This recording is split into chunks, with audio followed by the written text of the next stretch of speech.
በተከታታይ ትምህርት እያደረግን ያለውን ነገር ትንሽ መለስ ብዬ በከልስ ደስ ይለኛል። የመጀመሪያው ምዕራፍ ክፍል 1 ላይ የተመለከትነው ጋብቻ እግዚአብሔር የሰራው ውብና ግሩም ድንቅ ስራው እንደሆነ ዘፍጥረት ምዕራፍ 1 እና 2ን ወስደን አይተን ነበር። ከዛ ምዕራፍ 3ን ደግሞ ዘፍጥረት ምዕራፍ 3ን በክፍል 2 እንዴት ያ መልካሙ ነገር ውብ ነገር ኃጢአት ወደ ዓለም ገብቶ እንደተበላሸ ፍጥረቱ በኃጢአት በመውደቁ ምክንያት ትዳር የሚባለውም ነገር ጋብቻ መበላሸት እንደገጠመው ህብረት እንደተበላሸ ሰው ከእግዚአብሔር ጋር ያለው ህብረት ሰው እርስ በርሱ ያለው ህብረት እንደተበላሸበት ከፍጥረቱ ጋር ያለው ነገር እንደተበላሸ ያን ተመልክተን ነበር። ክፍል 3 ግን እግዚአብሔር በምህረቱ በቸርነቱ የተበላሸውን ነገር በዚያው እንዲቀር እንዳላደረገ እንደገባው ኪዳን መሰረት እግዚአብሔር ፍጥረቱንና ዓለሙን ሁሉ እንዴት እንዳደሰ እንደተቤዠ እንደተዋጀ በክርስቶስ ያደረገውን ስራ ተመልክተን በኢየሱስ ክርስቶስ ወንጌል ምክንያት ትዳርም የሚባለው ነገር ተበላሽ ያልነው ነገር ተዋጅቷል። እግዚአብሔር እንደገና እድሳትን ሰጥቶታል።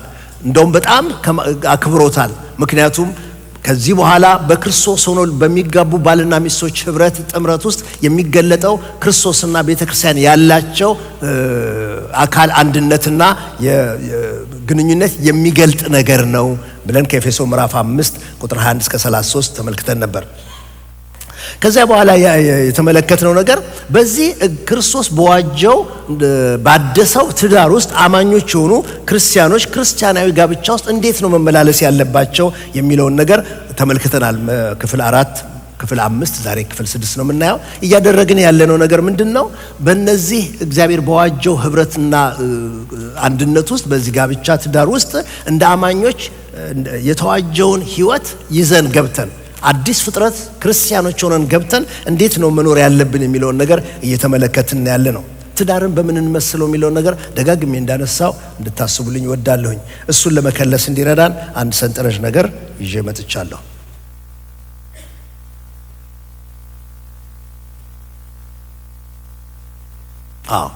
ስለዚህ ትዝ ይላችኋል ደጋግሜ ትዳርን በምን እንመስለውልና ትዳርን በቤት ከመሰልነው ፍቅር መሰረቱ ነው ብለን ስለ ፍቅር ተነጋግረን ነበር። ፍቅር የቤት መሰረቱ ነው። ልክ ቤት ያለ መሰረት እንደማይቆም ፍቅር መኖር አለበት።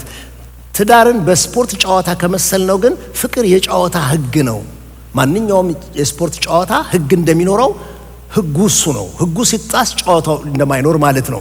ወይም በቤተሰብ ከመሰልነው ቤተሰብ ውስጥ ያላቸው ዝምድና መተሳሰር እሱ ነው ፍቅር ምንለው ነገር። በዚህ ቤተሰብ ውስጥ ፍቅር አለ ብለን ስንል ያ ግንኙነታቸውና ዝምድናቸው ማለታችን ነው። ቀጥለን ይሄ ክፍል 4 ነው ያየነው። ክፍል 5 ግን ተግባቦትን ኮሚኒኬሽንን ክርስቲያን ኮሚኒኬሽን ምን መሆን እንዳለበት በትዳር ውስጥ ስንመለከት በቤት ከመሰልነው በርና መስኮቱ ነው የሚሆነው።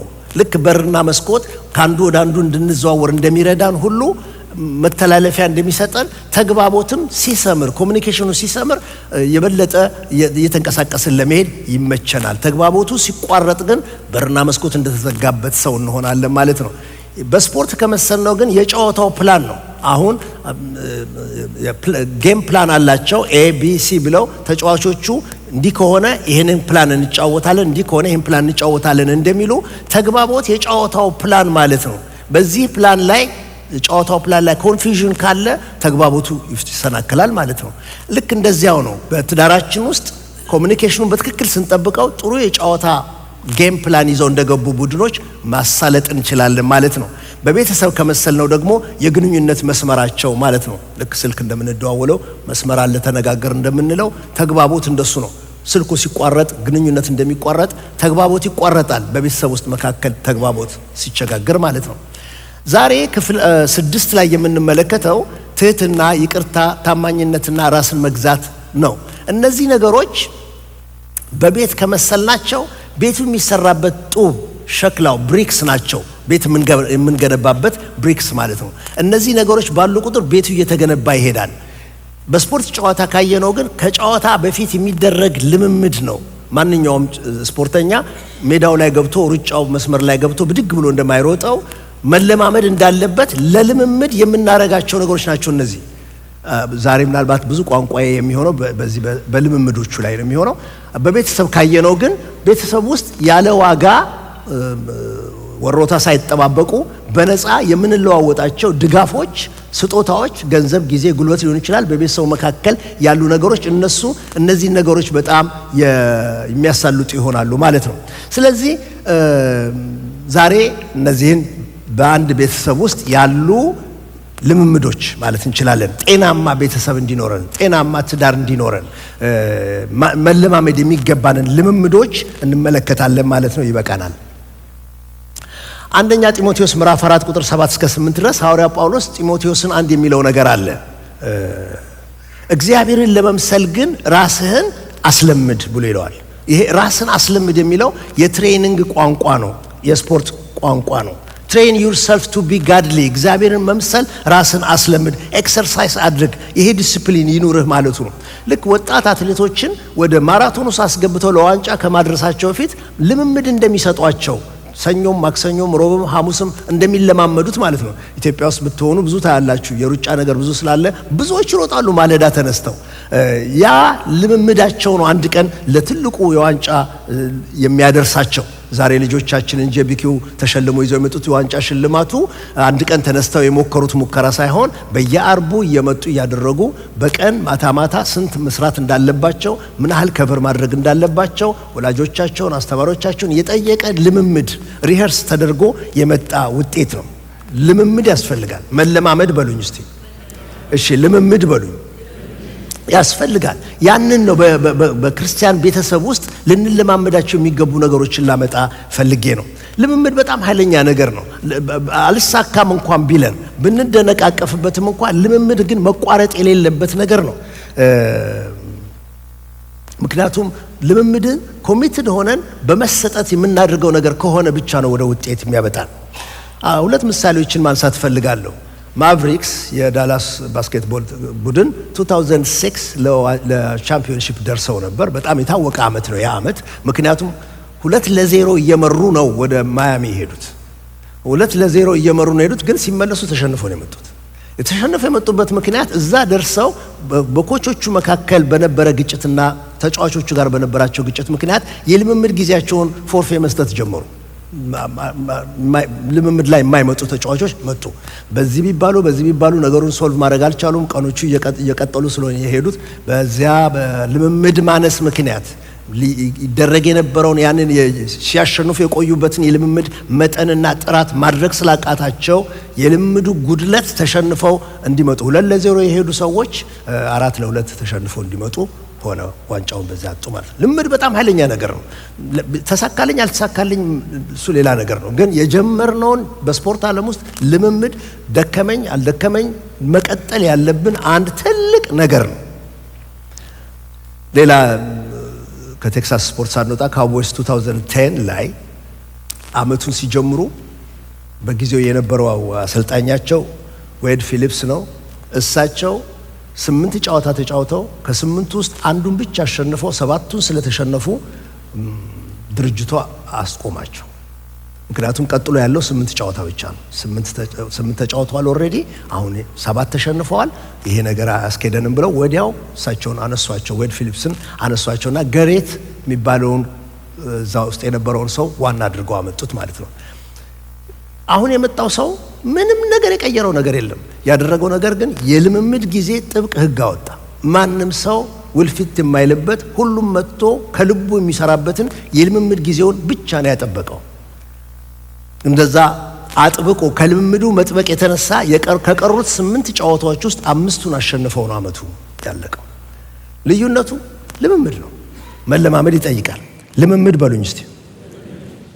ይሄ እግዚአብሔር ሰርቶልናል ብለን የምንለው ውብ የሆነው ትዳር፣ ይሄ ግንኙነት በፍጹም የምንደክምበት የምንለማመደው የምንሰራበት እንጂ እንዲሁ በራሱ ቁጭ ብሎ ሬዲ ሜድ የሆነ ነገር የምንቀበለው ነገር እንዳይደለ ለሁላችን በጣም ግልጽ ነው። የዛሬው ትምህርቴ ዋናው ሐሳብ እሱ ነው። እግዚአብሔር ውብ አድርጎ የሰራውን የክርስቶስና የቤተክርስቲያን ግንኙነት መግለጫ እንዲሆን አድርጎ ያቀረበውን በማዳኑ ጸጋ አድሶ ለኛ ስጦታ አድርጎ የሰጠን ይሄ እንዲሳካልን ምን አይነት ልምምዶች ያስፈልጉናል? ብዙ ነገሮች አሉ ወደ ትዳር ውስጥ የሚገቡ። ሁሉን ላመጣላችሁ ጊዜ አይበቃም። ግን እነዚህ ዋና ናቸው ብዬ የምላቸውን ልምምዶች ነው ይዤ የመጣሁት። ስፖርት መስራት ፈልጋለሁ ብላችሁ ጂም ሄዳችሁ ጂም ውስጥ ያለውን አሰልጣኙን ትሬነር እፈልጋለሁ ብላችሁ ያቀርቡላችኋል። እሺ ቁጭ በል ቁጭ ይላል። ከዛ ይጠይቁናል። ለምንድን ነው የፈለገው? ምንድን ነው ትሬንድ መሆን የምትፈልገው ይለናል። ምክንያቱም የሰው ፍላጎቱ ብዙ ስለሆነ እና ከፊት ነው መቀነስ የምትፈልገው ከጎን ነው የሆነ ነገር የሚጠይቁት ነገር አለው። ራሱ ትሬነሩ ዓላማህ ምንድን ነው? ዝም ብለህ የልብህ ነገር የውስጥ ነገር ብቻ ነው? የሆነ ነገር ይጠይቀናል፣ ግብ እንዲኖረን ማለት ነው። ዛሬም በዚህ የትዳር ግንኙነታችን ውስጥ ግብ አድርጌ የያዝኩት ነገር እነዚህን 4 ነገሮችን ጠንቅቀን ስንይዝና ስንለማመድ እኛም እግዚአብሔርን እየመሰልን የምናድግበት እግዚአብሔርን መምሰል ልምምዶች የምንለማመድበት ይሆናል። ክርስቶስን የሚመስል ደቀ መዝሙር ሆነን እየተቀረጽን ትዳራችንም እየሰመረ እድሜ እየገፋ እየጨመረ ብዙ ፍሬያማዎች እንድንሆን ያደርጉናል ብዬ አስባለሁ። የመጀመሪያው ነገር በጣም ብዙ ሰው የማይፈልገው ነገር ግን የሚያስፈልግ አንድ ባህሪ አለ። ሰዎች ራሳቸው እንዲሆኑት ስለሚከብዳቸው በራሳቸው ላይ አይፈልጉትም፣ ግን ደግሞ ሌላ ሰው ሲሆንላቸው ግን የሚወዱት አይነት ባህሪ አለ። መገመት ትችላላችሁ? ትህትና ይባላል። ትህትና ሰውየው ራሱ እኔ ራሴ ልሆነው ብዬ ስል ዝቅ ማለት መዋረድ፣ የሌላውን ጥቅም ማስቀደም ስለሚሆን ስጋ በጅ አይልም። ግን ደግሞ ሌላ ሰው ትሁት ሆኖ ሲያደርግልኝ ግን በጣም ነው የሚመቸኝ። ይሄ ትዳር ውስጥ በጣም የሚያስፈልግ ቁልፍ ነገር ነው። ሐዋርያው ጳውሎስ ወደ ቆላስይስ ሰዎች በጻፈው መልእክት ላይ እንደምታስታውሱት ቆላስይስ ስንማር ጳውሎስ መልእክቱን ለ3 ነው የከፈለው። አንደኛ እርሱ ብሎ ኢየሱስ ክርስቶስ የማይታይ አምላክ አምሳል መሆኑን ከሁሉ በፊት እንደነበረ ሁሉንም የፈጠረ እንደሆነ ስለ እርሱ ይናገርና እናንተንም ብሎ እናንተን እንዲህ አደረጋችሁ፣ አስታረቃችሁ፣ አነጻችሁ፣ አበቃችሁ እያለ ስለ እናንተንም እንዲህ አደረገ ብሎ ይነግረናል። 3ኛው ክፍል ግን እንግዲህ ብሎ ደግሞ ይዘረዝራል። ስለዚህ ይህንን የትህትና ነገር ስናነሳ ከዚህ ነጥለን አንችልም። እግዚአብሔር ወደዚህ የተቀደሰ የክርስቲያን ጋብቻ ሲያስገባን ያደረገን ነገር አለ፣ የሆነው ነገር አለ፣ በክርስቶስ የተሰራነው ስራ አለ። ያንን ማምጣት ያስፈልጋል። ቆላስይስ ምዕራፍ 3 ቁጥር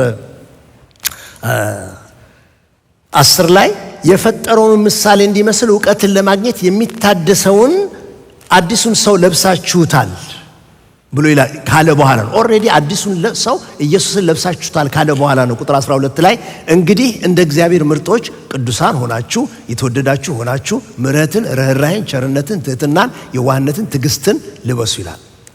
ኦሬዲ 3 ነገሮች አምጥቷል።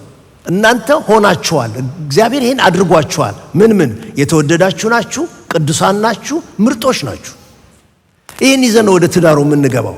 ይሄንን በትዳር ውስጥ አላገኘውም፣ ትዳሩ አይሰጠኝም። ይሄንን ግን ሆኜ ነው የምገባው። የእግዚአብሔር ምርጥ ሆኜ፣ በእግዚአብሔር የተወደደ ሰው ሆኜ፣ የእግዚአብሔር ቅዱስ ሕዝብ ሆኜ የምገባው ነገር ነው። እነዚህ ትልቅ መሰረቶች ናቸው። እነዚህ ሲጠበቁ ብቻ ነው የቀረው ነገር ሊሰራ የሚችለው።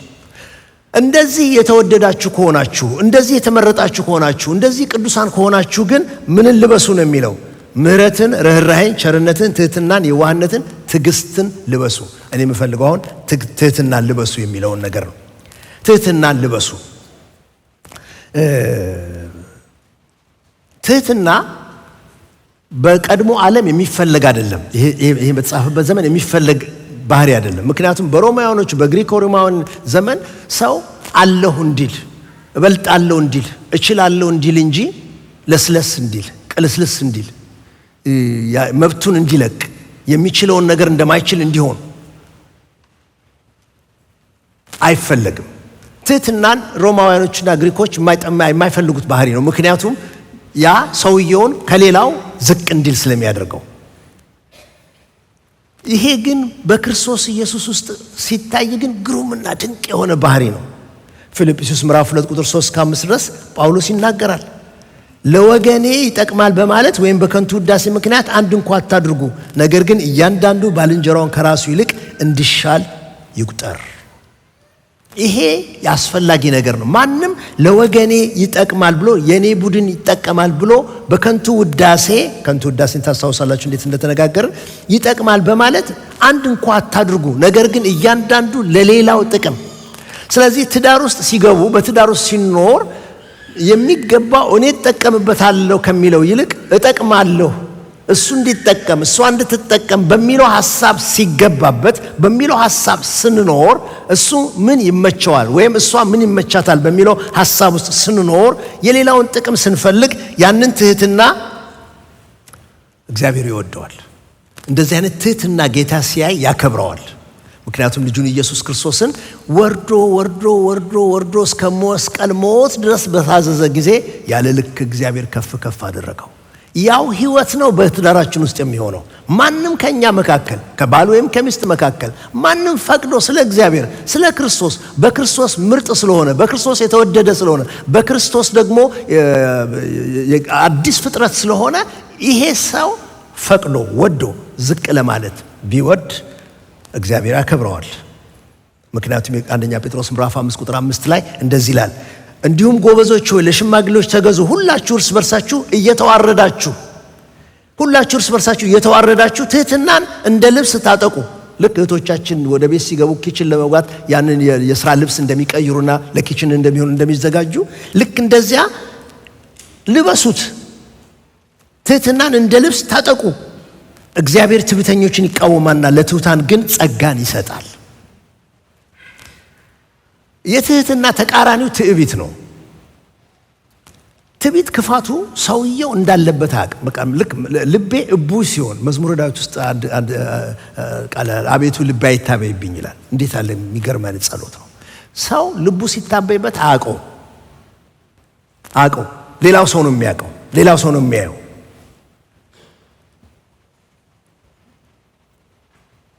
ባሎች ወደ ትዳር ሲገቡ የሚለብሱት ልብስ ትህትና እንዲሆን እንዲታጠቁ እግዚአብሔር ይርዳን። እግዚአብሔር ይህንን ስለሚፈልገው ባገኘው ጊዜ ያከብረዋል።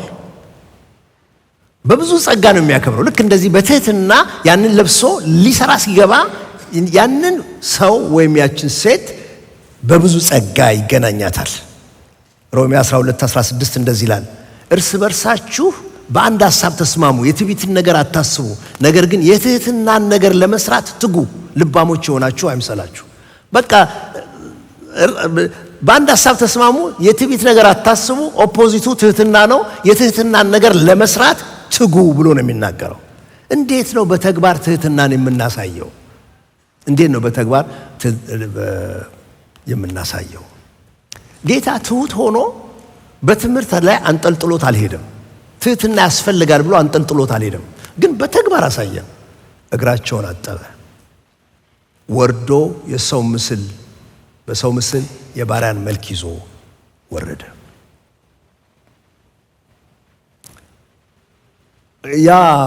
ያ በመንገድ ላይ ቆስሎ በኢያሪኮ መንገድ ላይ ተደብድቦ የነበረው ያን ሰው ትዝ ይላችኋል። ሳምራዊ ሰውየው አንስቶ የቆሰለውን ሰው በአህያው ላይ አስቀምጦት እሱ በእግር ነው ሄደው። ትህትና ማለት እሱ ነው። ለሚያስፈልገው በጊዜው የሚደረገውን ነገር አድርጎ የራስ ስንለቅ ስናመሰግን ትንሽ ነገር ሊሆን ይችላል። ትንሹ ነገር የምናመሰግንበት እውቅና የምንሰጥበት ሲሆን እሱ በተግባር የምንለማመድባቸው በጣም ብዙ ነገሮች በማንሳት ጊዜያችሁን አልወስድም። ግን ትህትና ስራ ነው። የትህትናን ነገር ስሩ አይደለም የሚለው ሮሜ ምዕራፍ 12 ስራ ነው፣ የሚሰራ ነገር ነው። ከስራ ካፋታ ነው አፍ ላይ ብቻ የሚቀር ነገር ከሆነ አይጠቅመንም። የምንጠቀመው ወደ ተግባር ስናመጣው ነው። መቆሸሽ ይጠይቃል፣ ጎንበስ ቀና ማለት ይጠይቃል፣ የኔ የሚለውን ነገር መልቀቅ ይጠይቃል። ስጋ አይመቸውም፣ ግን እግዚአብሔር ያንን ይፈልገዋል። ትዳር ውስጥ ሲያገኘው ያንን በብዙ ጸጋ ይባርከዋል። ሁለተኛው ጡብ ጋር ልሄድ። ሁለተኛው ልምምድ ትህትና አንድ ስፖርት ነው። ሁለተኛው ደግሞ ይሄኛው ትንሽ ከበድ ይመስለኛል። አንዳንድ አሁን ስፖርተኞች ወደ ጨዋታው ከመግባታቸው በፊት ልምምድ ላይ የትኛው ነው ከባድ ፕራክቲስ ብትሉት ይነግራቸዋል። ከባዱ ፕራክቲስ የትኛው እንደሆነ በጣም ይነግራቸዋል። እና ስፖርተኞች የሆናችሁ ታውቁታላችሁ። እና ይሄም አንዱ እንደውም ይሄ ከባዱ ይመስለኛል። ይቅርታ ለኔ የሚያስፈልገኝ ነገር ነው፣ ምክንያቱም ኃጢአተኛ ነኝ። ግን ለሌላውም የምሰጠው ነገር ነው። ተቀብዬ የምሰጠው ነገር በጣም አስፈላጊ ነገር ነው። ቆላስይስ ምዕራፍ 3 ቁጥር 13 ላይ እንደዚህ ይላል ጳውሎስ፣ እርስ በርሳችሁ ትዕግስትን አድርጉ፣ ማንም በባልንጀሯ ላይ የሚነቅፈው ነገር ካለው ይቅር ተባባሉ፣ ክርስቶስ ይቅር እንዳላችሁ እናንተ ደግሞ እንዲሁ አድርጉ። እርስ በርሳችሁ ይቅር ተባባሉ። ክርስቶስ ይቅር እንዳላችሁ እናንተ ደግሞ እንዲሁ አድርጉ። በጋብቻ ውስጥ ይቅርታ ምን መልክ ይኖረዋል ነው ጥያቄው። ለይቅርታ እዚህ ክፍል ላይ ጥቅም ላይ የዋለው ቃል ካሪዞሜናይ ነው የሚለው። ይሄ ካሪዞሜናይ የሚለው ቃል በደንብ እንድትሰሙ ይፈልጋሉ። በጣም አስፈላጊ ቃል ነው። ምክንያቱም የካሪዞሜናይ በነፃ ወይም በልግስነት የሚሰጥ ስጦታ የሚል ትርጓሜ ነው ያለው። ይቅርታ ነው፣ ስለ ይቅርታ ነው የሚያወራው። ግን ቃሉ በደንብ ስትፈቱት የምትደርሱት በነፃ ወይም ደግሞ በልግስና የሚሰጥ የሚደረግ ብሎ ነው የሚያደርገው። ምን ማለት ነው? ሰው ሲበድለን፣ አንድ ሰው ሲበድለን የበደለንን ሰው በተመለከተ ሕግ የሚለው የሰው ልማድ የሚለው ይቅርታ መጠየቅ አለበት፣ መካስ አለበት፣ ማስከፈል አለብህ ነው። ያኔ ነው የሚስተካከለው። ይሄኛው ቃል ግን ካሪዞሜናይ ግን የሚለው ምንድን ነው? አይደለም። ይቅርታ የሚለው ክፍያ ሳንፈልግ የበደልን ሰው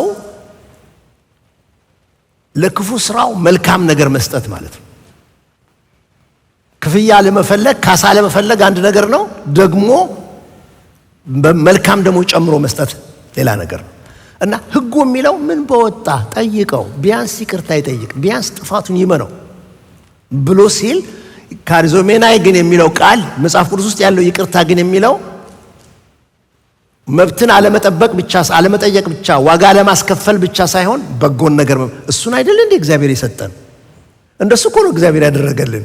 እሱ እኛ በቃ ትቻችኋለሁ ብቻ ሳይሆን እኮ ያለው ልንቀበለው የሚገባውን ቅጣት በልጁ ወሰደልን። ደግሞ ሊሰጠን የማይገባውን ሕይወት በነፃ ሰጠን። እሱ ይቅርታ ነው። ለዚህ ነው እናንተ ባርኩ፣ ክፉን በክፉ ፈንታ አትመልሱ የተባል ነው። ይቅርታ በጣም ኃይለኛ ነገር ነው። የጋብቻ ቃል ኪዳን ወረቀት ዛሬ ይዤ መጥቻለሁኝ። ለልምምድ ሁለት አንድ ወንድና አንድ ሴት ፈልጋለሁ ቃል ኪዳን እንዲለዋወጡ። ጸጥ አላችሁ? ይዤ መጥቻለሁ። እሺ በቃ አናረገው። ግን አባቶች ይሄንን በጣም ቬሪ ትራዲሽናል የሆነ የጋብቻ ልውውጥ ነገር ቃሉ ሲጠቀሙበት በሚገርም መንገድ አስበውበት ነው። ችግር የለም በቃ አንተ ከተዋደዳችሁ ምን ያደርጋል ብለው ችግር እንደማይኖር ራሳቸውን ደልለው አጋብተው አይሸኟቸውም። ችግር እንደሚኖር ስለሚያውቁ፣ መጣላት እንደሚኖር ስለሚያውቁ እነዚህን ቃላቶች ጨመሩባቸው። ላንብብላችሁ። መጋቢው ይጠይቋል ሙሽራውን፣ አንተ የማንን ስም ላስገባ? በታላቁ አምላክ ፊት ቆመህ ቤተሰቦቻችሁ፣ ምዕመናን፣ ጓደኞቻችሁ በተገኙበት ዛሬ ሚስት አድርገህ ለምትወስዳት የእሷን ስም ይጠራና ከዚህ የሚከተለውን ቃል ኪዳን እንድትገባላት በጌታ በኢየሱስ ክርስቶስ ስም እጠይቃለሁ። ዛሬ ሚስት አድርገህ ስትወስዳት አፍቃሪ ባል ልትሆንላት ቃል ትገባለህ? በማግኘትና በማጣት፣ በጤንነትና በሕመም ጊዜ፣ በደስታና በሐዘን፣ ሞት እስከሚለያችሁ ድረስ ሳትለያት አብራት ለመኖር ቃል ትገባላት አለ? ለእርሷ ብቻ ታማኝ ባል ትሆንላት አለ? እንደ እግዚአብሔር ቃል መንፈሳዊ ሕይወትና የራስን ሕይወት እየጠበቀ ለመኖር ቃል ትገባለህ? እንዲህ እያለ እሷንም ይጠይቃታል። እነዚህ ነገሮች ስለሚኖሩ ነው እነዚህ ቃል ኪዳኖቹ የመጡት። እንዴት ነው ታዲያ የምንቀጥለው? የምንቀጥለውማ ይቅር በመባባል ነው። ይቅርታ እነዚህን ነገሮች እንድንፈጽም እንድንተጋ የሚያደርገን እድል የሚሰጠን ነገር ነው። አለበለዚያ ከሰው ጋር በሰላም ለመኖር አንችልም። ሐዋርያው ጳውሎስ ቢቻላችሁ ከሰው ጋር በእናንተ በኩል በሰላም ኑሩ ብሎ ያለውን ነገር የምንፈጽመው የማይቻልበትም ጊዜ ስላለ ነው። በዚያን ጊዜ ከባድ በሚሆንበት ጊዜ ይቅርታ ይመጣል ማለት ነው። እና አንድ ጊዜ ጴጥሮስ ምን ብሎ ጠየቀ ጌታን? እኔ ወንድሜ ቢበድለኝ ስንት ጊዜ ነው ይቅር ማለት አለብኝ? ጴጥሮስ የሚያውቀው 3 ጊዜ ነው፣ ግን የዛን ቀን 7 ጊዜ አለ ከጌታ ጋር ስለሆነ ንግግሩ። እና ጌታ ግን ምን አለው? 7 ጊዜ አለለም፣ 7 ጊዜ 70 እንጂ አለው። ምክንያቱም ይቅርታ በጣም የመኖሪያ መንገዳችን ነው። በትዳር ዓለም ውስጥ ስለምንነካካ፣ ብዙ ነገር አብረን ስለምንካፈል፣ ብዙ ነገር አብረን ስለምንሰራ፣ ብዙ ነገሮች የሚይዝ ነገር ጉዳይ ስለሆነ ይቅርታ በሌለበት መኖር ስለማይቻል ይቅርታ ስለሚያስፈልግ ይቅር ተባባሉ ብሎ ይነላል። እንደውም አልቆይላችሁም እንጂ ጌታ ከዛ ቀጥሎ ምሳሌ ነው የሰጠው ለጴጥሮስ። 7 ጊዜ 70 ላለው ነገር ምሳሌ ሰጠው። ምን አይነት ምሳሌ? ትንሽ ዕዳ ቢተውለት እሱ ደግሞ ብዙ ዕዳ ቢተውለት እሱ ሄዶ ደግሞ ትንሽ ዕዳ ያለበትን ጓደኛውን መተው እምቢ ብሎ ወህኒ የጨመረውን ሰው ታሪክ ይነግራቸዋል። ምን ለማለት ነው? እግዚአብሔር በተቀበላችሁት ምህረት ልክ ምህረት አድርጉ ለማለት ጌታ ያንን አለ። ክርስቶስ ይቅር እንዳላችሁ እናንተ ደግሞ እንዲሁ አድርጉ። ይቅርታ ለክርስቲያኖች ሁለት ነገሮችን የያዘ ነው። በደልና ይቅር ለማለት መሰረቱ የክርስቶስ ይቅርታ ነው። በደል ይኖራል፣ እንበደላለን፣ ግን ደግሞ መሰረቱ ደግሞ የክርስቶስ ይቅርታ ነው። አዲሱን ሰው ስንለብስ የተከናወነ ነገር ነው። እኔ ኃጢአተኛ ሆኜ የተቀበልኩትን ምህረት ነው ለሌላው ኃጢአተኛ የምሰጠው። ወደ ትዳር ውስጥ ስንገባ የትዳር ጓደኞቻችን ጻድቃንና ምንም ነውር የማይገኝባቸው ፍጹማን አይደሉም። በጣም ኃጢአተኞች ናቸው። የባሰብኝ ኃጢአተኛ ሆኜ ነው ወደ ትዳር የገባሁት። የሚያኖረን የሚያዘልቀን ግን ይቅርታ የሚባለው ነገር ነው።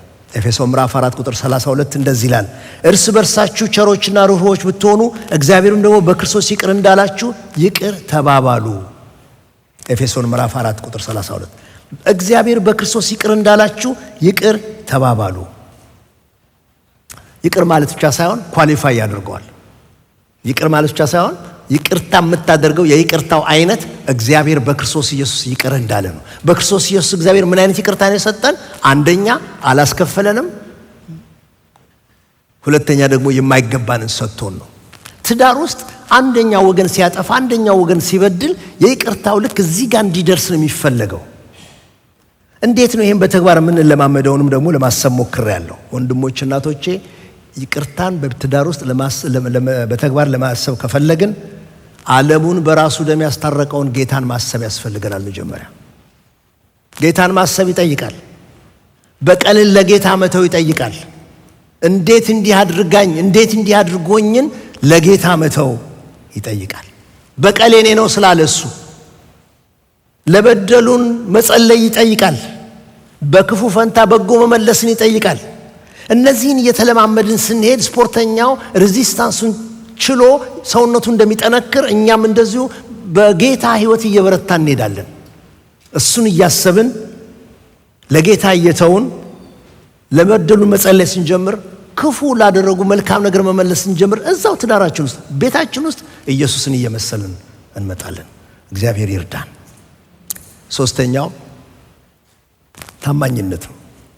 ሶስተኛው ስፖርት ታማኝነት ነው። በቃል ኪዳን መጽናት። ይሄ መቼም ከባድ ነገር እንደሆነ ሁላችንም እናውቃለን። ራሱ እኮ ጌታ ኢየሱስን ጠየቁት እኮ ማቴዎስ 19 ላይ ሰው ስለ ማንኛውም ነገር መፍታት ይችላል እንዴ ብለው ቢሉት እሱ አይ ስለ ልባችሁ ጥንካሬ ሙሴ ትፈቱ ዘንድ ፈቀደላችሁ እንጂ በእግዚአብሔር ዘንድ ግን እንዲህ አልነበረም ብሎ ያመጣው በቃል ኪዳን የሆነ ታማኝነት የሚጠይቅ የጸና ህብረትና አንድነት እንደሆነ ጌታ ተናገረ። ሌላ ቀን ምናልባት ስለ ፍቺ ስንነጋገር እናነሳዋለን። ግን ታማኝነት በጣም በጣም በጣም አስፈላጊ ነገር ነው። እግዚአብሔር እንደ ባል ነው ራሱን ለእስራኤል ያቀረበው።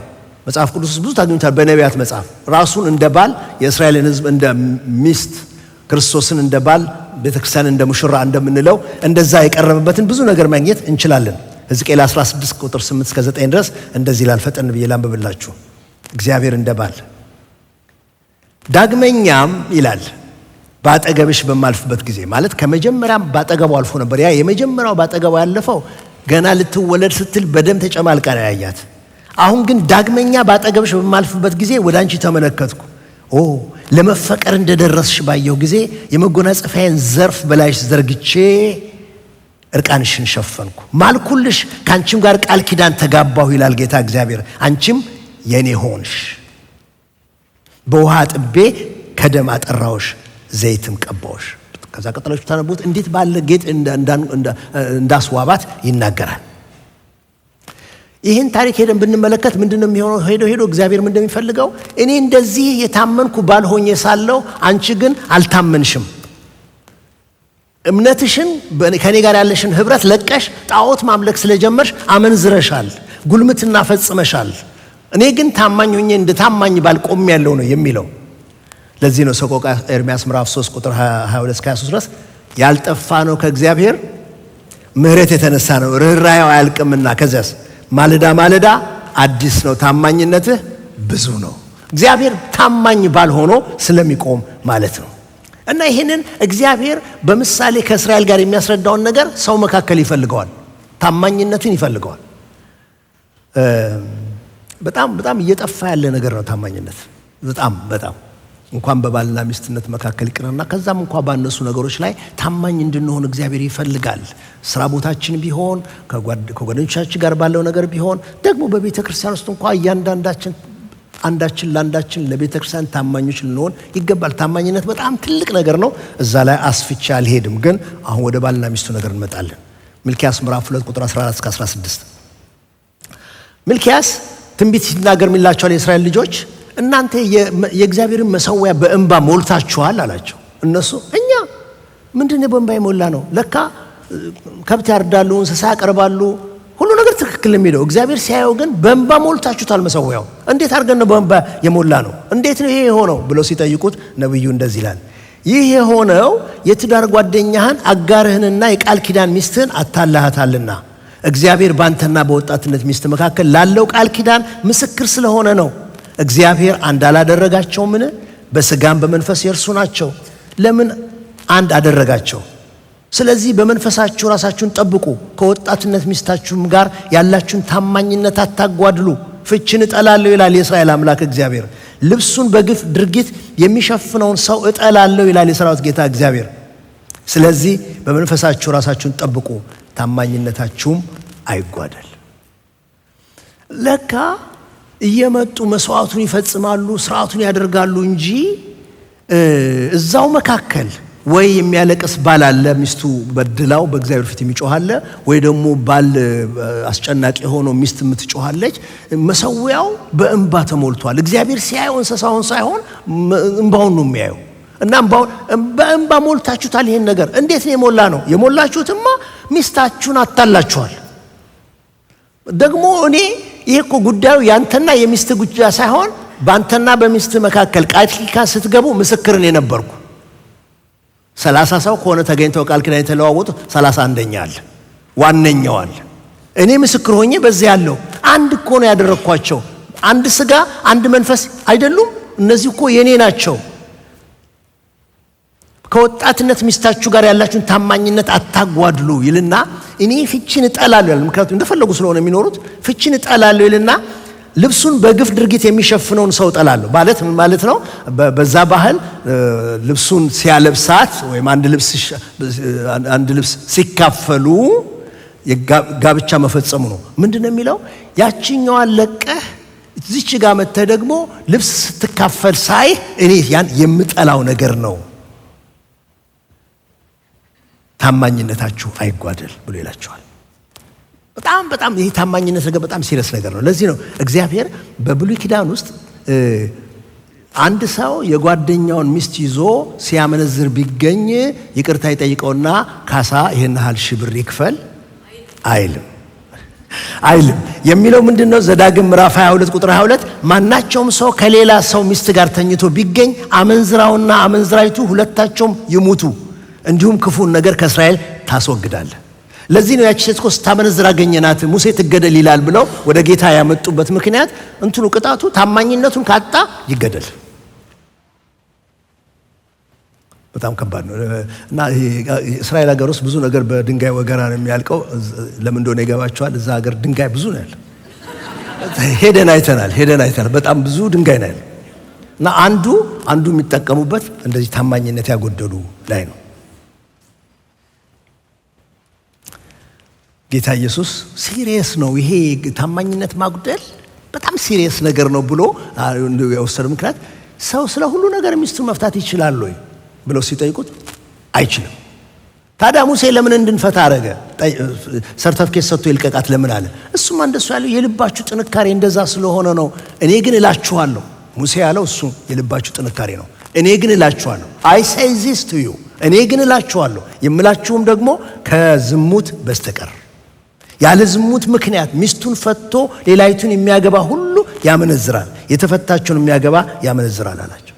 እንትኑ የታማኝነት መልቀቅ ራሱ ጌታ ኢየሱስ እንኳን ያን ትዳር ለመለያየት የሚያበቃ አድርጎ ያቀርበዋል። ሲሪየስ ነገር ነው። የታማኝነት ጉድለት በጣም ትልቅ ጉዳይ በመሆኑ ነው ለፍች እንኳን መሰረት እንዲሆን ጌታ ያመጣው። በተለይ ለአማኞች ደግሞ በጣም ትልቅ ነገር እኮ ነው። አማኞች ባልና ሚስቶች የወንጌል ምስክርነታቸው ለዚች ዓለም ኢየሱስ ያድናል፣ እግዚአብሔር ይወድሃል የሚለውን የወንጌል ምስክርነታቸውን የሚያቀርቡበት መንገዳቸው በታማኝነት አብረው የመቆማቸው መንገድ ነው። እንዴት ነው በተግባር ታማኝ ሆነን የምንኖረው? አንደኛው ወንድሞቼ ላበረታታችሁ እወዳለሁ። ታማኝነት የመንፈስ ቅዱስ ፍሬ ስለሆነ በህይወታችን ውስጥ መንፈስ ቅዱስ በእኛ ህይወት ውስጥ የሚሰራው ስራ ነው። አዲስ ሰዎች ስለሆነን በመንፈስ ቅዱስ የተፈጠርን አዲስ ፍጥረቶች ስለሆነን አለን ኦልሬዲ ዲፖዚቱ አለ። ታማኞች መሆን የምንችልበት የእግዚአብሔር ጸጋ በውስጣችን በመንፈስ ቅዱስ አለልን። ሁለተኛ ሚልክያስ ምዕራፍ 2 ቁጥር 16 ላይ ቅድም ያነበብነው ክፍል ውስጥ መንፈሳችሁን ጠብቁ ይላል። ስለዚህ በመንፈሳችሁ ራሳችሁን ጠብቁ ብሎ ይናገራል። መጠበቅ ያስፈልገናል። እናቱ እንዳትዋኝ እኔ ገበያ መጥቼ እመጣለሁ ብላ ልጁን ቤት ውስጥ ቆልፋበት ወጣች። ከቤታቸው ኋላ ወንዝ አለ እና እሷ ገበያ ሄዳ ስትመጣ ልጁ ውሃ በውሃ ሆኖ አገኘችው። ምንድነው አንተ አደራ ብዬ ለምኜ ለምንድነው እንደዚህ ያደረከው? ሞከርኩ ግን የሆነ ጊዜ ላይ ግን ለምን ደጅ በወጣስ ብዬ ለመውጣት ፈለኩና በሩን ከፍቼ ወጣሁ እና ደግሞ ምናልባት ከፈተነኝ ብዬ ደግሞ የዋና ልብሴን ይዤ ነበር። ኦልሬዲ ለመፈተን ከተዘጋጀ ይፈተናል ማለት ነው የሚለው ራሳችሁን ጠብቁ። የሚጠብቀንን ነገር ብዙ አጥር ሰርተን ከዚህ ነገር መትረፍ አለብን። ምክንያቱም ታማኝነቱን እግዚአብሔር በጣም ስለሚፈልገው። ለትዳር ጓደኞቻችን ያለን ተጠያቂነት በጣም ማጥበቅ ይኖርብናል። ለምን ተብዬ መጠየቅ ይኖርብኛል? ስጋ ስለለበስኩ። ወንድም ያወቀ ብዙ ጊዜ የሚለው ነገር ነበረው። በቃ መጠየቅን ማወቅ መፍቀድ አለብኝ። አንደኛ ቆሮንቶስ ምዕራፍ 7 ቁጥር 4 ላይ ይሄንን ብዙ ጊዜ ወንዶች ናቸው የሚጠቅሱት። እንደዚህ ይላል፣ ሚስት በገዛ ስጋዋ ላይ ስልጣን የላትም፣ ስልጣን ለባሏ ነው እንጂ። እንዲሁም ደግሞ ባል በገዛ ስጋው ላይ ስልጣን የለውም፣ ስልጣን ለሚስቱ ነው እንጂ። በእግዚአብሔር ዓይን ይሄ እንደዚህ ነው። መጠየቅ ያስፈልጋል። ምክንያቱም የኔ አይደለም ወይም የሱ አይደለም። መጠየቅና መታየት በጣም ትራንስፓረንት ሆኖ የሚኖሩት ኑሮ ነው መሆን ያለበት። አለበለዚያ ታማኝነቱ የሚፈርስበት ቦታ ጋር ይደረስና ታማኝነቱ ሲነካ እግዚአብሔር ደግሞ ይነሳል በተራው። እግዚአብሔር ደግሞ በተራው ስለሚነሳ ዕብራውያን ምዕራፍ 13 ቁጥር 4 ላይ እንደዚህ የሚል ኃይለኛ ቃል አለ። ዕብራውያን ምዕራፍ 13 ቁጥር 4 መጋባት በሁሉ ዘንድ ክቡር፣ መኝታውም ንጹሕ ይሁን፣ ሴሰኞችንና አመንዝሮችን ግን እግዚአብሔር ይፈርድባቸዋል። እና በቃ እንትኑ ይሄ ጋብቻው ይሄ ትዳሩ ግንኙነቱ በታማኝነት ንጹሕ ሆኖ ክቡር ሆኖ መጠበቅ ይኖርበታል። አለበለዚያ ምን ኮስት ያደርጋል የሚለው ወደ እግዚአብሔር መንግስት መግባትን ኮስት ያደርጋል፣ እግዚአብሔር ይፈርድባቸዋል ስለሚል። እሺ ወደ መጨረሻ እሄዳለሁ። አራተኛው ስፖርት። በቃ ይሄንን በየጊዜው የምናደርገው ነገር ነው። በየጊዜው ዛሬ ቢደክመኝ ነገ የምቀጥልበት ነገር ነው እያልን እንጂ የሚታው ነገር አይደለም እንደ ስፖርቱ። አራተኛው ራስን መግዛት። ይህንን በደንብ እንድሰሙ ይፈልጋለሁኝ።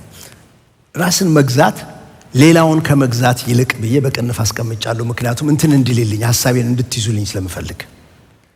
ምክንያቱም ትዳር ውስጥ ሌላውን ሰው መቆጣጠር ነው የሚቀለው። ለዚህ ስጋ የት ገባሽ የት ወጣሽ ምን አረግሽው ምናምን ሌላውን መቆጣጠር ነው የሚመቸው። ወይም እሷ እንደዚሁ ሌላውን መቆጣጠር በጣም ነው ደስ የሚለው። ግን ራስን መግዛት እግዚአብሔር እንድንለማመድ የሚፈልገው ነገር ነው። ሌላውን ለመግዛት ከመሞከራችን በፊት ራስን መግዛት ብዙ ጊዜ ተመሳሳይ ቃሉ ራስን መቆጣጠር የሚል ሐሳብ ካለው ጋር ነው። የአንድን ሰው ስሜት፣ ሐሳብ፣ ባህሪ በፈተናና በግፊት ፊት ሰውየው ለመቆጣጠር መቻሉ ያንን ችሎታ የሚያካትት በጎነት ነው። ይህ የክርስቲያን ባህሪ የመንፈሳዊ ብስለት ወሳኝ ገጽታ ነው። ኃጢአትን ተቋቁመን እንድናልፍ የሚያደርገን ነገር ይሄ ራስን መግዛት የሚለው ነገር ነው። አትሌቶችን ይዋቸው። አትሌቶች እኮ ራሳቸውን እንደሚቆጣጠሩ እና ለብቃት እንደሚደርሱት ማለት ነው። ብዙ እምቢ የሚሉት ነገር አላቸው። አትሌቶች ስጋቸውን ብዙ ቀጥ ብለው ቆመው የሚያደርጉት ነገር አላቸው ለዚያ ቀን ለመድረስ። ገላትያ ምዕራፍ 5 ቁጥር 22 እስከ 23 ድረስ የመንፈስ ፍሬ ግን ፍቅር ብሎ ይዘረዝርና ራስን መግዛት ነው ብሎ ይላል። እንደዚህ ያሉትን የሚከለክል ሕግ የለም ብሎ ይናገራል። ራስን ከመግዛት ይልቅ ሌላውን መግዛት የሚመጣው ከመንፈስ ቅዱስ ፍሬ አይደለም። ልክ ወደ ሀሳብ የመጣልኝ ምንድነው፣ አሁን አንዳንድ ጊዜ ፍራፍሬዎች ስንገዛ አንዱ ከዛ መካከል ሮትን ይሆናል፣ በቃ የበሰበሰ አይነት ፍሬ ይሆናል ማለት ነው። እሱን አውጥተን እንጥለዋለን። ራስን መግዛት ሮትን ሲሆን ቀጥታ የሚለወጠው ወደ ምንድነው? ሌላውን ወደ መቆጣጠር። በሚገርም መንገድ ሌላውን ወደ መቆጣጠር ነው የሚሄደው። ያ ሁለተኛው ሰውዬ መተንፈስ እንኳን አይችልም። ራስን መግዛት ማለት በትዳር ውስጥ የሌላውን መብትና ፈቃድ ማክበር ማለት ነው። እሷም መብት ፈቃድ እንዳለው ማወቅ፣ የሌላውን ክብር ማስቀደም ማለት እሷም ሪስፔክት ያለው ነገር ኦነር ያለው ነገር ማወቅ ማለት ነው። የሌላውን ጥቅም ማስበለጥ ማለት ነው። ቱ ሰርቭ ሌላውን ሰው ለማገልገል መግባት ማለት ነው። በእግዚአብሔር ቃል ልንነጋገር፣ የሰው ሐሳብ ብቻ እንዳይሆንባችሁ። አንደኛ ቆሮንቶስ ምዕራፍ 13 ቁጥር 5 እንደዚህ ይላል።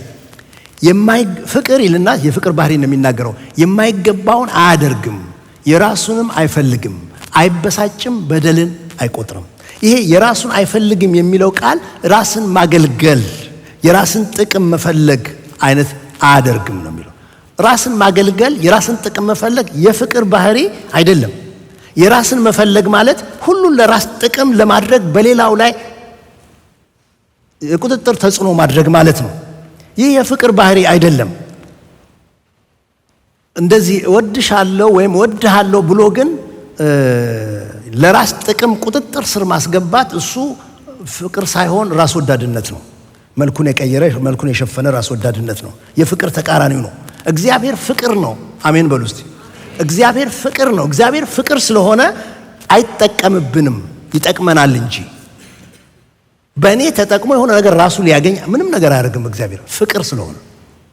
ሰይጣን ነው ፍቅር ስላይደለ እሱ ተቆጣጥሮኝ እያስጓራኝ የማልወደውን እንዳደርግ እያደረገኝ ለራሱ መንግስት ለክፋቱ እንደሆነ የሚያደርገኝ እሱ የሚጠቀምብኝ ለፈቃዱ የሚቆጣጠረኝ ሰይጣን ነው። እና ትዳራችን ውስጥ ይሄን ኮንትሮሉን ሉዝ ማድረግ ያስፈልገናል። እኔ ራሴን ነው መግዛት ያለብኝ። በቃ ራሴን ስገዛ የመንፈስ ቅዱስ ፍሬ ይበዛልኛል። ራሴን ስገዛ ክፉን ነገር መቋቋም እችላለሁ። ራሴን ስገዛ ሌላውን ሰው የምጠቅም፣ ሌላውን ሰው ሪስፔክት ማድረግ፣ ሌላውን ሰው ማዳመጥ እሆናለሁ። እንዴት ነው በተግባር ማውለው ይሄንን ነገር? እንዴት ነው በተግባር? ማቴዎስ ወንጌል ምዕራፍ 7 ቁጥር 12 እናንብበው አንድ ጊዜ። ማቴዎስ ምዕራፍ 7 ቁጥር 12 እንግዲህ ሰዎች ሁሉ ሊያደርጉላችሁ የምትወዱትን ሁሉ እናንተ ደግሞ እንዲሁ አድርጉላቸው፣ ሕግም ነቢያትም ይህ ነውና። በቃ በጣም ሲምፕል ነገር። ወደ ትዳር ስገባ ይህን ወርቃማ ሕግ ነው ጌታ የሰጠኝ። አንተ እንዲደረግልህ የምትፈልገውን ለሷም አድርግላት ነው የሚለው። ወይም እንደዚሁ በተገላቢጦሽ። እንዴት ነው ይሄንን ራስ መግዛት በተግባር የምናውለው? እንደ አፕሊኬሽን እንዲሆንልን አንደኛ ጴጥሮስ ምዕራፍ 5 ቁጥር 6 እስከ 9 ጠዋት ዶክተር ክፍሌ ሲጠቅሰው ነበር። ላንብብላችሁ። አንደኛ ጴጥሮስ ምዕራፍ 5 ቁጥር 6 እስከ 9 እንግዲህ በጊዜው ከፍ እንዲያደርጋችሁ ከኃይለኛው ከእግዚአብሔር እጅ በታች ራሳችሁን አዋርዱ። እርሱ ስለ እናንተ ያስባልና የሚያስጨንቃችሁ ሁሉ በእርሱ ላይ ጣሉት። በመጠን ኑሩ፣ ንቁም። ባላጋራችሁ ዲያብሎስ የሚወጣውን ፈልጎ እንደሚያገሳ አንበሳ ይዞራልና በዓለም ያሉት ወንድሞቻችሁ ያን መከራ በሙሉ እንዲቀበሉ እያወቃችሁ በእምነት ጸንታችሁ ተቃወሙት። እንዴት ነው በተግባር ይሄን ነገር የማደርገው? ራሴን እያዋረድኩ ለጌታ በእግዚአብሔር ላይ እየጣልኩት፣ በመጠን እየኖርኩ፣ ነቅቼ ጸንቼ እየተቃወምኩ ነው ራስን መግዛት ማመጣው። እንዲያስርልን የአንድ ሰው ታሪክ ብነግራችሁ ደስ ይለኛል። ይህን ነገር እንዲጠቀልልልን የነቢዩ ሆሴዕና የሚስቱ ታሪክ። ከነቢዩ ሆሴዕና ከሚስቱ ታሪክ ምን እንረዳለን ብዬ። ነቢዩ ሆሴዕ አስተዳደጉ ሰሜናዊ እስራኤል ውስጥ ነው። እዚያ ከክርስቶስ ልደት በፊት 800 ዓመት አጋማሽ ላይ ነው የነበረው። ከሱ ጋር አብረው ትንቢት ይናገሩ የነበሩት የምናውቃቸው አሞጽና ዮናስ፣ እነዚህ ሁለቱ አብረው ነበሩ። እነሱ የኖሩበት ዘመን ክፉ ዘመን ነበር። ይሄ ዘመኑ ክፉ የሆነበት ምክንያት ምንድነው? ይሁዳም ሆነ እስራኤል፣ እነዚህ በአጠቃላይ እስራኤል ብለን ከጠራናቸው ፕሮስፐረስ ናቸው። በጣም የበለጸጉበት ወራት ነው። ግን ደግሞ በእምነታቸው የረከሱበት ጊዜ ነበር። የእግዚአብሔርን አምልኮ ከጣዖት አምልኮ ጋር ቀይጠው ሁለቱንም አስማምተው የሚሄዱበት ክፉ ዘመን ነበር እና ጌታ እንደውም አብልጦ በእነዚህ ነቢያቶች ሲናገር እስራኤል ሆይ ግልሙትና ፈጽመሻል፣ ዝሙት ፈጽመሻል እያለ የሚጮሁበት ምክንያት ቀይጠው ለእግዚአብሔርም ለዛም ነገር ስለሚሆኑ ማለት ነው። ስለዚህ እግዚአብሔር ኃይለኛ ነገር ነገረው ለሆሴ ሲጸልይ። ሆሴ ምዕራፍ 1 ቁጥር 1 ላይ የእግዚአብሔር ቃል ወደ እኔ መጣ ይላል። ሲጸልይ ይመስለኛል የመጣበት ቃሉ የመጣለት እና ጸሎት አርሱን አልነገረንም፣ ግን የሆነ ሲጸልይ ምናልባት ወይ ለማግባት ፈልጎ ይሆን አላቅም፣ እሱ የኔ ሐሳብ ነው። ብቻ ሲጸልይ የእግዚአብሔር ቃል መጣበት። የመጣበት የእግዚአብሔር ቃል ግን ምንድነው የሚለው? ሄደህ ቁጥር 2 እና 3 እግዚአብሔር በሆሴ መናገር በጀመረ ጊዜ እግዚአብሔር ምድሪቱ ከእግዚአብሔር ተለይታ ታላቅ ምንዝርና እያደረገች ስለሆነ ሄደህ አመንዝራ ሴት አግባ፣ የምንዝርና ልጆችም ለራስህ ውሰድ አለ። በጣም ከባድ ከሚባሉት የመጽሐፍ ቅዱስ ክፍሎች ውስጥ አንዱ ነው እና አሁን እዛ ትንታኔ ውስጥ ከገባን በሐሳብ ስለምትለያዩብኝ እንዳለ አስቀምጠዋለሁ። ምንድነው የሚሆነው? ሆሴ እየጸለየ ይመስለኛል። እግዚአብሔር እሺ ሄደህ አግባ አለው። ለእግዚአብሔር ፐርፐዝ እስራኤል ምንዝርና ጉልምትና ውስጥ እንዳለች በተግባር ሊያሳያቸው ስለፈለገ፣ እሱ እንዴት እንደሚሰማው እንዲያዩ ስለፈለገ፣ የእነሱን ደግሞ ውድቀት እንዲረዱ ስለፈለገ እግዚአብሔር ሆሴዕን ጉልምትና ውስጥ ያለች ምንዝርና ውስጥ ያለች ሴት አግባ ይለዋል። እቺ ሴት መጀመሪያውኑ ከምንዝርና ቦታ ነው ያመጣት ወይስ ካገባት በኋላ የወደዳት ያገባት ልጅ በኋላ ነው ወደዚህ አይነት ላይፍ ስታይል የገባችው የሚለው ውይይት ነው። እኔ ቆምኩት። እኔ የማስበው ይቺ ሴት በሆነ ጊዜ ከማግባቷ በፊት ቤተ ጣዖት ውስጥ ድንግልናዋን አታለች። ስለዚህ አመንዝራ ትባላለች። ግን ሴት አዳሪ አልነበረችም። ስለዚህ ድንግልናዋን ያጣች ሴት ነች። ሆሴ አያት፣ ሪዲም አደረጋት፣ ፈለጋት፣ ወደዳት። ከዚህ በኋላ ቀጥ ያለው ኑሮ እንድትኖር ጸለየ። እግዚአብሔርን ከዓላማው ጋር ስለሚሄድለት ሂጂ አላት። ጓሄዳ ነው አገባት። አግብቷት በቃ የፍቅር የሰላም ኑሮ ተገላገለች። እሷም ቤተ ጣዖት ውስጥ ያለው ያ ነገር ቆሟል። አሁን እዚህ ትኖራለች። ከሱ ጋር ነው የምትኖረው። ተዋደው ነው የሚኖሩት። የመጀመሪያው ልጅ ተወለደ። የመጀመሪያው ልጅ የሆሴ ልጅ እንደሆነ ቁጥር 3 ላይ ይናገራል። ልጅ ጸነሰችለት፣ ወለደችለት ብሎ ይናገራል። የሱ ልጅ ነው እና ደስታው ብዙ ነበር። እንደውም እግዚአብሔር ነው ስም ያወጣለት ኢዝራኤል ብሎ። እንደሚበተኑ እግዚአብሔር ትንቢት መናገር ስለፈለገ ትበተናላችሁ፣ የልጁ ስም ኢዝራኤል ነው፣ ኢዝራኤል ነው አላቸው። ከመጀመሪያው ልጅ በኋላ ግን ችግር መጣ። ወይ የመጀመሪያው ነገር ሐሳብ መጥቶባት አገርሽቶባታል፣ ወይም አንድ የሆነ ሰው ያይታ ወዳለች በፈተና ወድቃለች ማለት ነው። አሁን ልቧ ሸፈተ፣ እግሯ ወደ ውጭ መውጣት ጀመረ። ከሆሴ ጋር ብዙ ንግግር ውስጥ ገቡ። በእንደዚህ አይነት እሰጥ አገባ ውስጥ 2 ልጆች ተወለዱ። ልጆች ወለደችለት አይልም ዚስ ታይም፣ 2 ሲሆን በቃ በምንዝርና የወለደቻቸው ብሎ ነው የሚናገር እና ከሌላ ሰው ወለደች ማለት ነው። እኔ የምለው ይሄ ችግር ሲነሳ ሆሴ ልጆቹን ሰበሰበ እና ለልጆቹም መናገር ጀመረ። ከእግዚአብሔር እንደሚናገረው በቃ እናታችሁ ጋር ተሟገቱ፣ አመንዝራለች፣ የምንዝር ልጆች ነው ያሏት። ሆሴ መናገር ጀመረ። ምክንያቱም በቃ ልጆቹም በምንዝርና ልጆች ማምጣት ጀመረች። ምን አይነት ትህትና ነው! ገና የመጀመሪያው ሰውዬ ከቤቱ ወስዷት ሳያረግዙ ተኝቶ ፈልጎ አግኝቶ በድንጋይ አስወግሮ ጥቅስ በላያቸው ላይ ጽፎ መገላገል ሲቻል በቃ ዝም ብሎ ያባብላታል። ተይ አይጠቅምሽም፣ ሰው አያረግሽም ይሄ እያለ እሱ ራሱ እንደበደለ ዝቅ ብሎ እያባበለ ያመጣታል። አንድ ልጅ ወለደች፣ ከውጭ ደግሞ 2ኛ ወለደች። ምን አይነት ትህትና ነው! እና ጎረቤት ሁሉ ወይም የቅርብ ሰው አንተ ሞተሃል እንዴ የሚለው ነው የሚመስለኝ። ዝም ብለህ ቆምት ያለው እንጂ አንተ እኮ ሞተሃል ነው የሚሉት። ሰው ሁሉ ይፈርድበት። ምክንያቱም ሴትዮዋ ከውጭ 2 ልጅ ይዛ መጣለች።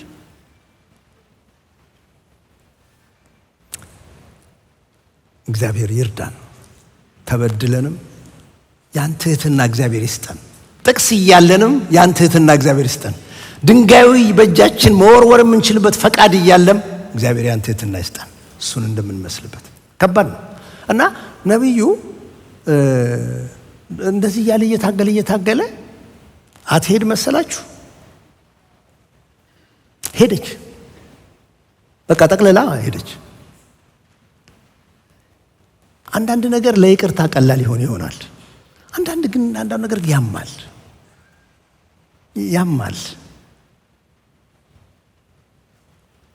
ሆሴ በይቅርታ ቀጠለ። እግዚአብሔር ነው ዲሞንስትሬት ማድረግ የፈለገው እንዴት ከእስራኤል ጋር እየሄደ እንዳለ ለማሳየት ስለፈለገ ሆሴ በይቅርታ ቀጠለ። እንድትወገር አሳልፎ ሳይሰጣት ሄደች። ምዕራፍ 3 ቁጥር 1 ላይ እንደዚህ ይላል፣ እግዚአብሔር እንዲህ አለኝ፣ እርሷ በሌላ ሰው የምትወደድ አመንዝራ ብትሆንም አሁንም ሂድና ሚስትህን ውደዳት አለው። እንደገና ሄዶ ከዛ ሰውዬ ቤት ሊያመጣት ሄደ። ምን አይነት ይቅርታ ነው! ምን አይነት ልብ ነው!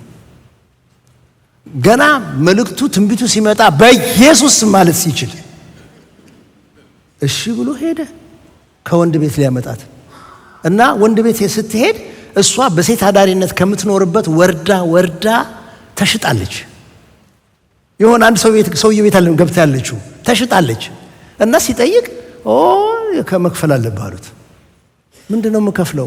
ተሽጣ ነው እዚህ ያለችው፣ የተገዛችበትን ከፍላ ነው የምትወስዳት። እሺ ስንት ነው የምከፍለው? 15። ይህን ሀሳብ ያዙልኝ። ሴት ልጅ ስለት ለእግዚአብሔር ከገባች እና ስለቷ ይቅርላት ለቤተ መቅደስ መሰጠቷ ይቅር ስለቷ ይቅር ከተባለ እግዚአብሔር ባወጣው ደንብ መሰረት 30 ብር ትከፍልና እነሷ ትለቀቃለች። ዋጋው እሱ ነው 30 ብር።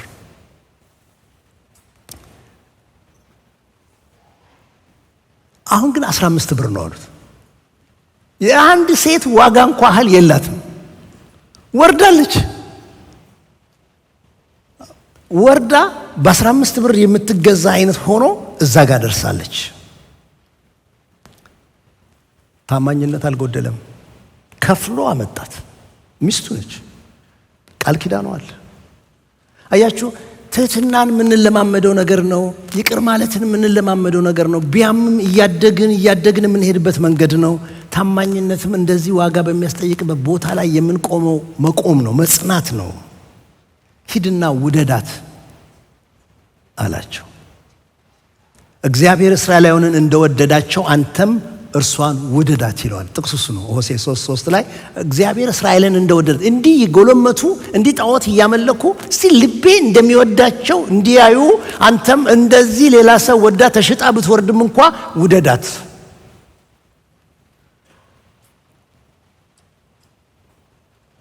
ስለዚህ ለስጋ ቢያመውም ሌላ ወንድ ወዳ መሄድ ብቻ ሳይሆን ለምንዝርና ተሽጣ የሄደችውን እንደገና ዋጋ ከፍሎ ነፃነት ሊሰጣት ተመልሳ ስትመጣ እኮ ጉደኛ ከዚህ በኋላ ውልፍት ታቲም ብሎ በር ሊቆልፍባት ሳይሆን ተቀብሏታል። በይቅርታ ወስዷታል።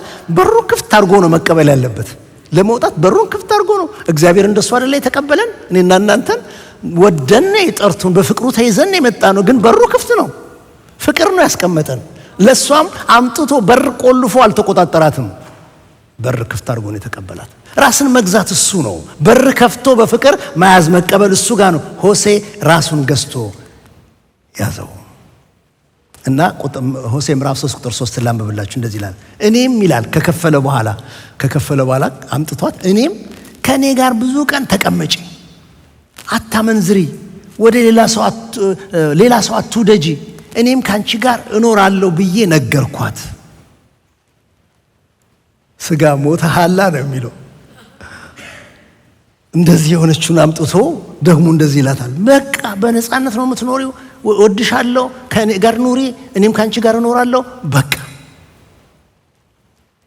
ወንድሞቼ፣ እናቶቼ፣ የክርስቲያን ትዳር ችግር የለውም ብንባባል እንዋሻለን። ግን ችግራችንን እየፈታን እያስተካከልን የምንሄድበት መንገዱ ግን ትህትና መንገድ ነው።